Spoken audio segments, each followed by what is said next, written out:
right now are benefiting by not getting pounded over the head with the word tariff. I've committed to them not to raise prices on tariffs. I waive setup fees for my clients all the time, deliver it, reduce shipping costs.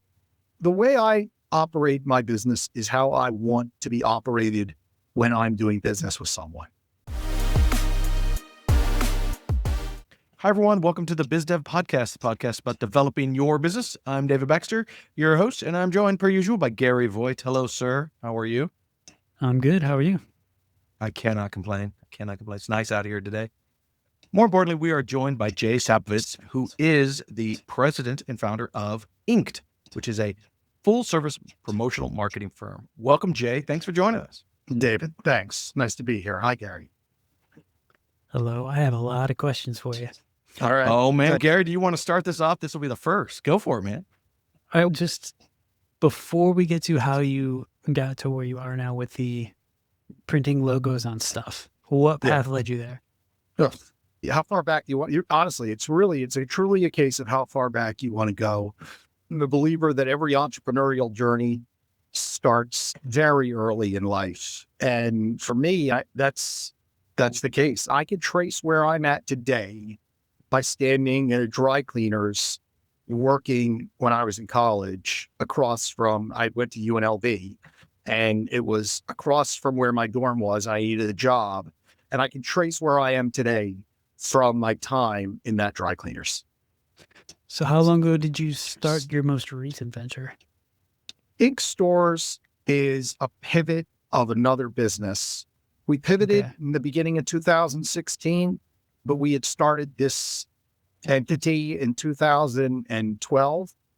And I think it's my fifth entrepreneurial venture. Maybe sixth.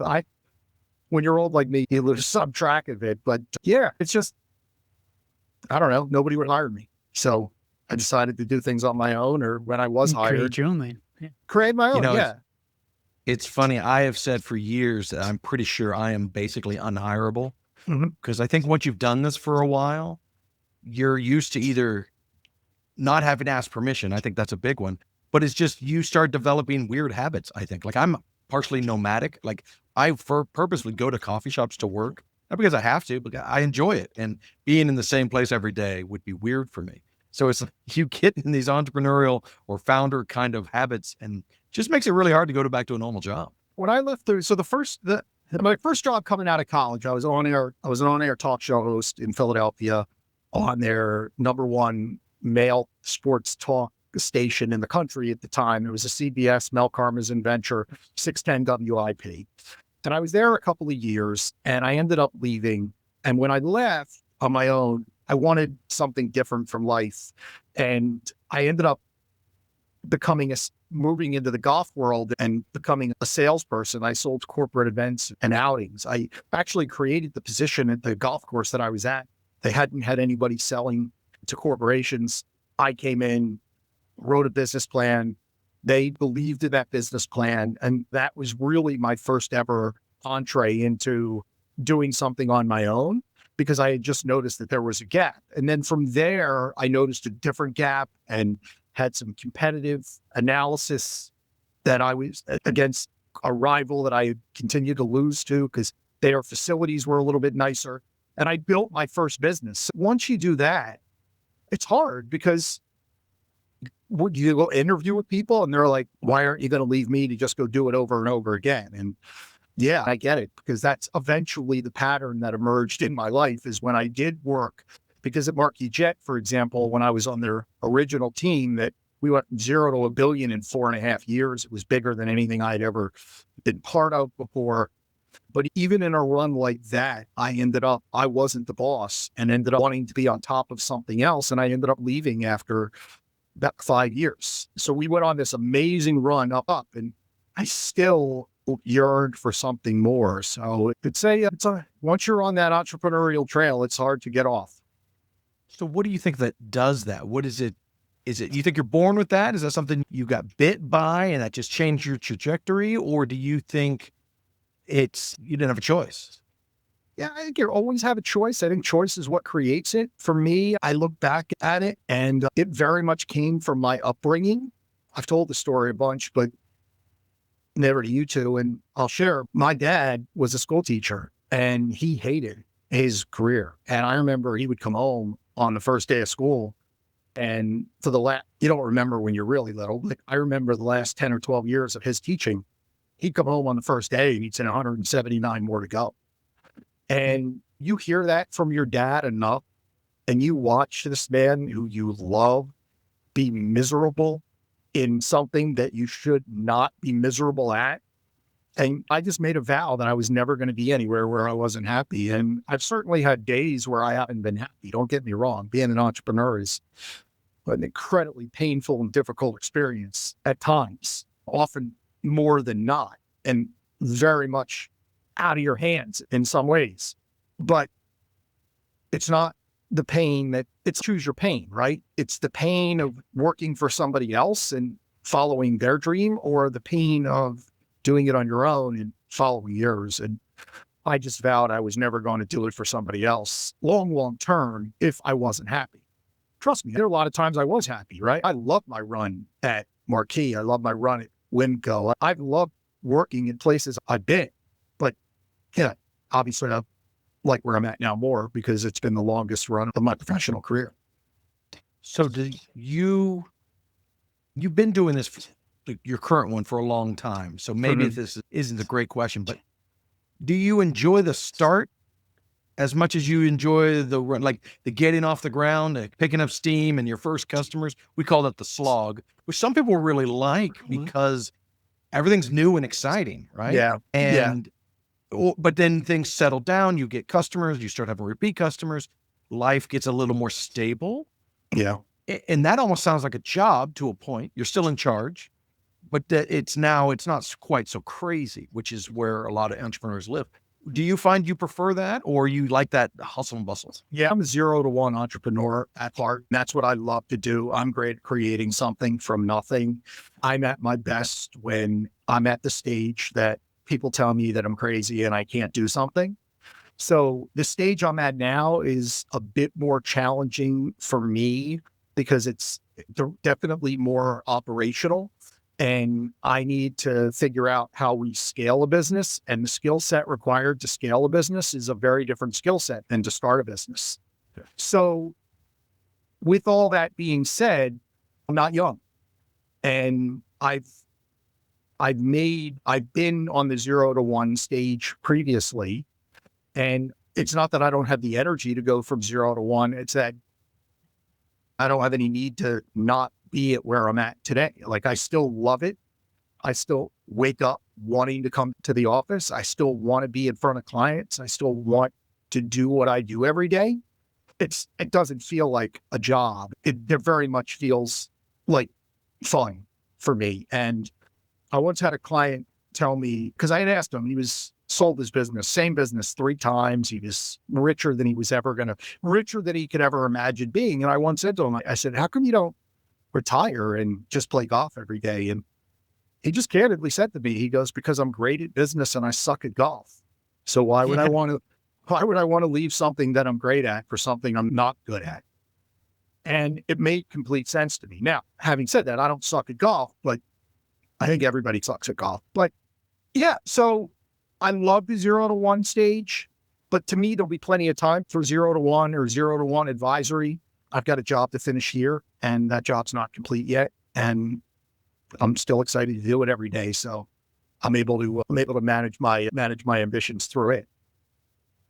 You mentioned being not a young guy anymore. And it reminded me, just recently I read Warren Buffett recently said, hey, at the end of the year, I'm leaving. And, and they asked why. He said, I finally felt old. He was 94 years old, and he started feeling old at 90. And I'm like, that's amazing. That's some serious longevity there. It's like, I feel old. I'm 46, and there's some days I feel old. I can't even imagine twice that age. But anyway. Yeah, I think that, look, our careers give us a sense of purpose. You don't want to be defined by it. It shouldn't be everything that you have, but it's insane to think that I would be the same person if I didn't have a career or a business. Could I go out and start something tomorrow? Yes. I'm great at it. I love it. I have ideas, but I feel like I'm at a point in this business where I've been through a lot of, you talk about the slog being the 0 to 1. I totally disagree. I totally disagree with you. I think the slog is when you're in that 3 to 5, $3 to $6 million range, right? Where, you're big enough where you could feel that, but you're not big enough where you're buying yachts and taking luxurious vacations. And you start to get employees and the bills come, but the cash flow. And to me, that's a really challenging phase in business. Whereas I think when you get bigger, you've got more free cash flow and you can make a mistake here or there. But for me, my final end of the story hasn't been written yet here at Inked. I wouldn't say I'm enjoying learning the scaling part of the business, but I put in so much hard work and time to get to this point where it's starting to pay off and we're starting to see the dividends of that. It would be insane to not follow through and continue to move on that path. No, I love it. That's ironic because recently we've had people on that they don't enjoy the beginning stages, but they love refining processes and scaling. That's their thing. And they'll just jump from business to business doing only that part. So I guess to each one, you seem to enjoy the more exciting beginning phase. I did go to college in Vegas. I am a multi-time guy, entrepreneurial. I love the excitement. What I don't like is the roller coaster. And for a lot of years, it was the roller coaster. I'm finally off the roller coaster and I have no intent to get back on. And that's a big change. A friend of mine recently told me, he says, retirement is a modern construct. I have every intention, I think he's in his late 50s. Mm-hmm. I have every intention to finish my race tired. I don't want to go and sit and put my feet in the sand and stare at the waves. He goes, if I don't stay at this business, which he runs a business, I'm going to start another business until I can no longer keep going. He is going 85, 90 years old. He's going to be a Warren Buffett. And I think, man, I love that. And then I follow that. I joke with my team and stuff that when I'm ready to retire, that just means I open a coffee shop. Mm-hmm. Yeah, that's what happens there. Something. Yeah. I watched my father's mental acuity deteriorate when he stopped working in earnest from second career in which he loved. And he eventually couldn't get hired anymore. And I watched his mind go down every year over and over and over. And I'm convinced that past few years ago, and I'm convinced that he would not only still be alive, but if he were able to have been hired, which he was, but if he was hired, he'd be still with us today. And I think he'd still be working today. So that's how important I think work is for us. No fakes against retirement. It's just, I think it's for some people. I don't think it's for everyone.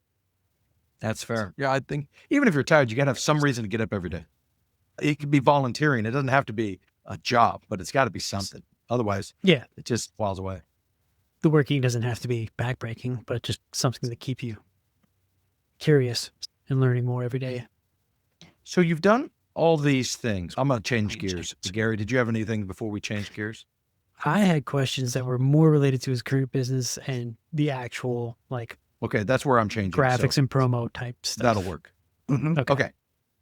So you have done all these jobs, various kinds of jobs, jets, golf, the whole bit. What made you land on promotional branding and marketing? Always been around logos, always been around brands, always have used promotional items in all of my businesses with a lot of success. And the business that we pivoted from, we had essentially done a lot of the backbreakingly difficult, hard work to learn how to decorate when I wasn't in the decoration business. So that we didn't sell fast enough. The product didn't get the lift. It was a consumer product, didn't get the lift that it needed fast enough. And I didn't want to throw away the 3 to 4 years of learning how to decorate really difficult things. So we just decided the best move was to decorate things people actually wanted, which became the easy things: t-shirts, sweatshirts, water bottles, etc., and add my spin, flair, customer-centric viewpoints to the business. So yeah, it was very much, we're not working doing the things that we're doing. And I just didn't want to throw away the time that I had invested in learning a new skill in an industry that I felt was right. For years, I thought you had to have the next big idea. I started the skins game in Philadelphia with Jim Furyk, and it was a major event it was a special event to the PGA Tour. That was an idea. That was the big idea. And then I was one of the originals at a private jet, was reselling net jets in 25-hour blocks of time. That was a big idea. And then I launched a villa rental company, and that was a big idea, the way that we were doing it. So it was always about the big idea. Merchant swag is not the big idea. It's the pizza business, right? There's 20 pizza shops in my town. There's a lot of people who can screen print or embroider a shirt. For me, it's about that. How do you deliver this to the client in a different way than everyone else, and do it in my own unique, special way? And that's our secret sauce. And I do consider our clients I think our clients are extremely lucky. They think they're extremely lucky as well, because we just apply a level of care and integrity, try and want to deliver on behalf of our clients, and do, whether that's different experiences or products, or go the extra mile on timing. I remember like I said, we figured out how to decorate things, and we had bought some machinery. And I remember the first holiday that we were in, and one of my outsourced partners in embroidery had told me that they were cutting off Christmas orders in the middle of November. I went out and bought embroidery machines, and I physically learned how to embroider. And I swore I would never, ever allow somebody to tell me no again, because I'm gonna have when I say we knew how to decorate, I meant we knew how to source partners that decorated and knew what applications to apply on which. I went the next level and said, nope, I'm going to learn how to do it, and physically learn how to do it. I could walk out of my office today, screen print a t-shirt from scratch. And everyone in my shop knows it. They know Jay can walk out, embroider 100 shirts if he needs to, screen print 100 shirts if he needs to, direct the garment, print the DTF transfers, design something. So I'm not saying everybody has to be that person. I'm saying that's how I decided to do it, so I could be better at conversations with people. I'd like to think of myself as an expert, and I think it's important. I think it's important to be.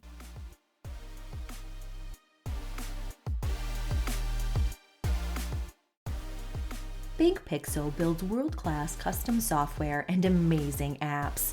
Our team of pros puts passion into every one of our projects.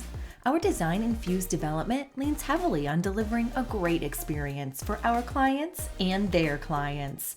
From startups to enterprises, we can help craft your ideas into real-world products that help your business do better business. I worked for a company back, I think in early 2000, that did promotional items, but they had to be a member of some sort of, it was like a large national membership where you had to pay a fee in order to even just access some of the products that you can print on. It wasn't as open as just going to a website and then choosing products and then printing on it. Yeah. When did that open up? And I think, look, for imprint and custom ink have changed, and there's no shortage of online companies that you can go and do business with. And I'm very open about it with my clients. They know those services exist. They're just not what we do. I could sell you every product that's on for imprint. They can't and won't sell you every product that I'm going to offer somebody. So we try just not to get into the internet has democratized the pricing in our space. If you get pricing from me, the chances are that I'm not going to be plus or minus 10% of what you could find it for someplace else. Sometimes I'll be higher, sometimes I'll be lower. But if you treat me in a transactional way, and I'm saying me metaphorically, meaning my company, if you use us when we're the least expensive, don't use us when someone else is less expensive, and you come and go and come and go, we're more likely to tell you, have a nice day. You're not our type of client. Our clients are extremely loyal, and they want to be with us. They give us the opportunities. Right now, we're benefiting by not getting pounded over the head with the word tariff. I've committed to them not to raise prices on tariffs. I waive setup fees for my clients all the time, deliver it, reduce shipping costs. The way I operate my business is how I want to be operated when I'm doing business with someone. If I'm a good customer, I want to pay lower prices than people who are transient, and I want to benefit for being a dedicated client. So I don't run from the online world. I know they exist. If you send me a link to a product that's on 4imprint, the chances are I'm going to say, we can do it for the same price, or you can actually get the product that you want for the option. So here's the reality. You're spending money on a t-shirt or you're spending money on a promo item. That item is either going to be used or it's going to be in the trash. And by the way, in the trash means in the closet. Everybody owns 100 t-shirts, right? You have 20 that are in the rotation. 20. That's it, right? Your 20 favorite t-shirts. Why do you wear them? You wear them because they feel good. You wear them like physically on your body. They have the right fit. They have the right fabric that feels the way that you want it to feel. And the content is good, right? You like what is on the front of it or the back of it because you want to wear it. You need to spend money to get in the rotation. If you're not spending the money to get in the rotation, your virtual cost of that item is 100%, because it's useless. That money might as well just be used for something else.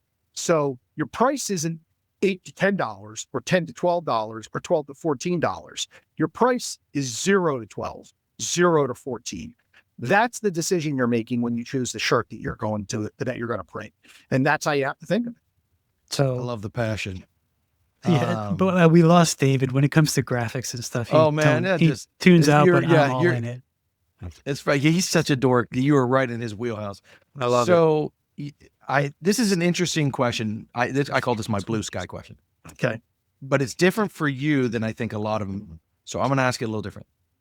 5 years from now, cast your gaze, no hurdles. Life is great. Here's where it's different.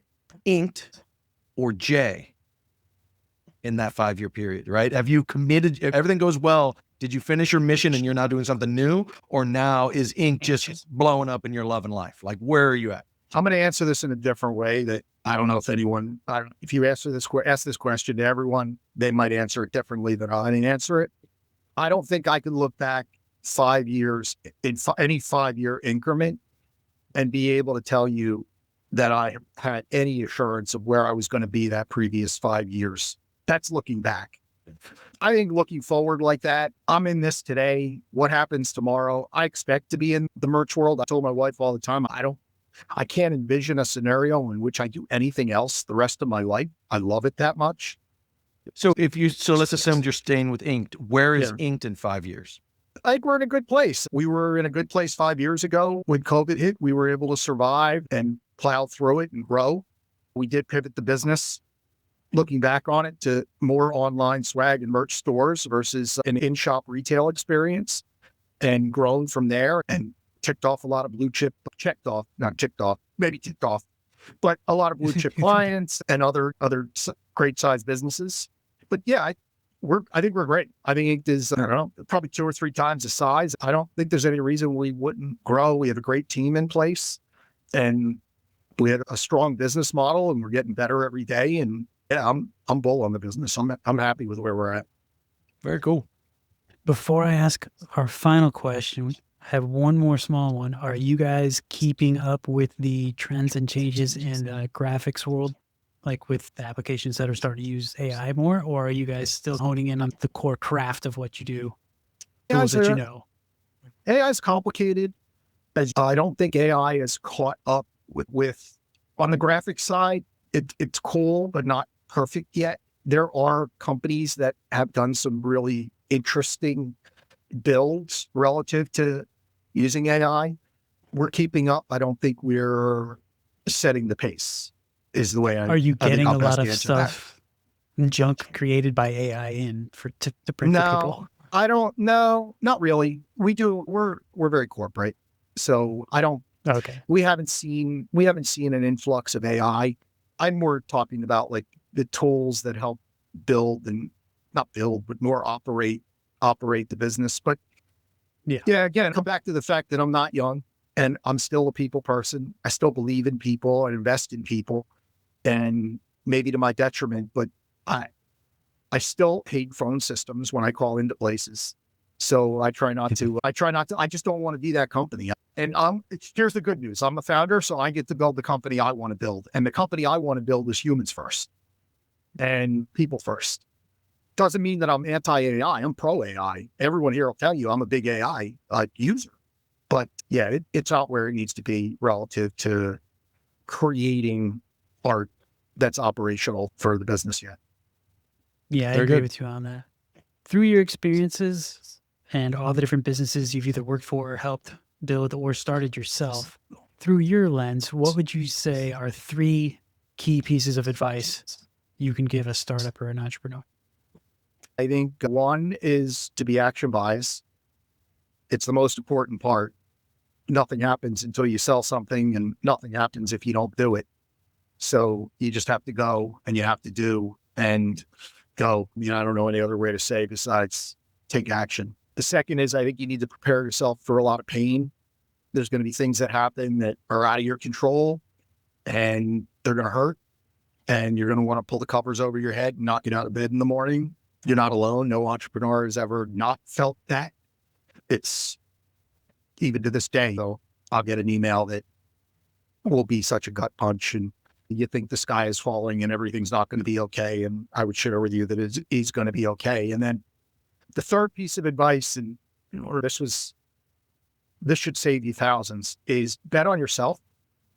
And what I mean by bet on yourself is I think a lot of times people get into business and they think that a lawyer is going to help them, or an accountant is going to help them, or an advisor is going to help them, or a friend's going to help them, or all those things might be necessary and needed and nice at some point, but like it's your neck on the line. You're the entrepreneur.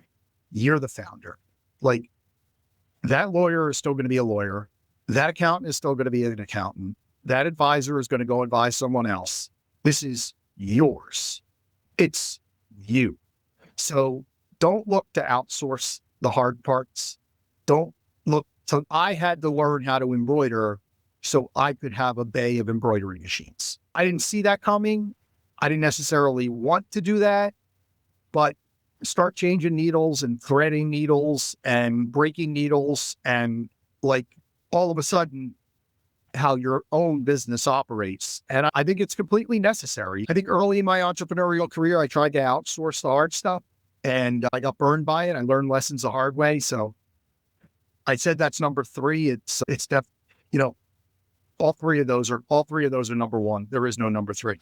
Yeah, it's not a ranking system. It was just 3 pieces. So yeah. Yeah, those whichever 3. one. Those are the 3. Now, we have heard many people say that definitely get the advisor, definitely get someone that's an expert in the areas that you're not. And to hear your take of more or less do it yourself and kind of get to know if you can or not, that's a different direction, but I also understand that makes sense to me. Look, I'm not saying that you shouldn't have experts in complicated things. You'll definitely need experts in complicated things. But the way I look at attorneys is the last 10 months, it's like the Verizon, right? The last mile, they'll take it to the house, the last 100 yards, they'll take the phone line to the house, but the electric company builds the wire. You've got to do the hard, long, exhaustive work. You can't farm out that stuff. You can farm out the last piece because you've done the work to get to that last piece. But if you try to farm it out from the beginning, it's a death sentence. How do you know if somebody's telling you what can and can't be done? How do you possibly know that the reality of your situation if you didn't put the work in to get it to almost the finish line?